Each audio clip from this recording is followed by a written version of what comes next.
Everything has changed in the Tour de France. Only 5 days in, never have we hit the mountains so early in the race. Well, at least not in recent history. The yellow jersey no longer with Adam Yates, now on the shoulders of last year's Giro d'Italia winner, Australian Jai Hindley of Team Bora-Hansgrohe, and Tadej Pogacar, one of the pre-race favorites, lost around 1 minute today to Jonas Vingegaard, last year's Tour de France champion.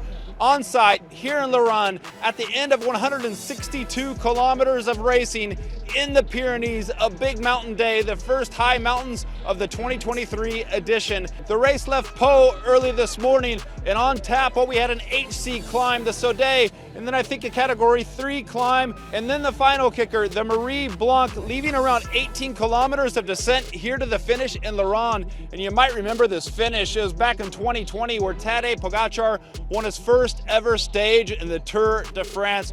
Well, today things didn't go quite so well for the UAE rider, the Slovenian. Jumbo-Visma clearly had a plan, as did Bora-Hansgrohe. An early escape 30 kilometers into the race formed a massive escape. 36 riders in that group. I think we counted around 3 Bora-Hansgrohe riders, including Emmanuel Buchmann with Jai Hindley. Also 3 Jumbo-Visma riders with Wout van Aert, Tish Benoot, and Christophe Laporte. And the heat quickly turned on UAE Team Emirates, who were pulling all day. Why? Well, up ahead, Wout van Aert was back in the GC, only 19 seconds. Jai Hindley around 21, 22 seconds. And the way things were going, Jumbo-Visma was really putting the pressure on Tadej and UAE Emirates. And they knew ahead of the stage that Tadej's plan was to go for the bonies at the top of Marie Blanc and go for the stage win, where Jonas Vingegaard doesn't have that advantage, not quite the fastest sprinter. So they turned on the heat, and then on the Marie Blanc, things went bananas. Up ahead, Jai Hindley was on a mission. We saw several attacks. Wout van Aert was really leading him. Mats Pedersen was in one, also Victor Kampenaerts early on, but things really started to shake up with Felix Gall, the Austrian who won a stage in the Tour de Suisse, and Jai Hindley. It was around 20 kilometers to go. Jai went on the attack, and he went on the attack hard. All the other escapees were left scattered down the road. And let's remember, at the start of the stage, the escape included riders like American Matteo Jorgensen and also Canadian Hugo Hull. All those riders were scattered far down the road, and eventually Felix Gall as well. The 2022 Giro d'Italia winner, the Australian from Perth, was on the move, and back behind Tadej Pogacar, his team was looking weak. He'd gone through all of his helpers. He had 2 men up front in the road. He had Felix Großschartner and Marc Soler. Those guys dropped back. They were helping Tadej Pogacar. Then they were all done. Adam Yates had to help, and then he was popped. The yellow jersey was popped. He was no longer there, and then it was down to Tadej on his own. Well, Jonas, about a kilometer after Jai Hindley attacked, further back in the GC favorites group, Jonas, I think around 19 kilometers to race, and we're getting about a kilometer and a half up to the Marie Blanc. He turns on the gas, he attacks last year's Tour de France winner, and Tadej has no response. He was limited to the damages early on, and it looked okay, but at the top it was around 40 seconds. Remember, around 18 kilometers down to the finish line, just right over there, Jai Hindley was losing time, but he was keeping enough time for the stage win and for the Maillot Jaune, the yellow jersey, and he said this is what he has dreamed about all his life. He was over there in the mixed zone. We spoke to him. I just saw Nilsen Paulus go by in the polka dot jersey, the Maillot Pois, but he's no longer in it. Felix Gall didn't come away empty-handed. He took the points jersey off of our American friend Nilsen Paulus today into the line here. Jai Hindley celebrates, and why not? He took the yellow jersey with a strong move.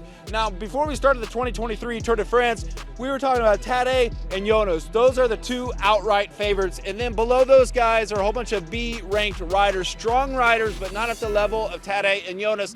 Among those riders, Simon Yates, Adam Yates, Ben O'Connor, Jack Haig. Jack Haig was also in the escape, and of course, Jai Hindley.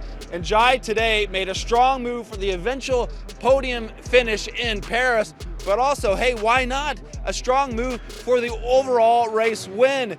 Talking to Wout van Aert over there in the mix zone, they said, yeah, they were happy with the gains they had on Tadej Pogacar around 1 minute here at the finish line, but they need to keep an eye on Jai Hindley. Things are getting dangerous. Now they have someone from the Bora camp they're going to have to mark. I spoke with Sepp Kuss at the finish line. I said basically Jumbo-Visma has kicked the beehive today because we know from last year that Tadej is going to go on the attack every single day. We're only 5 stages in to this Tour de France, so we can expect an exciting Tour de France just as he did last year.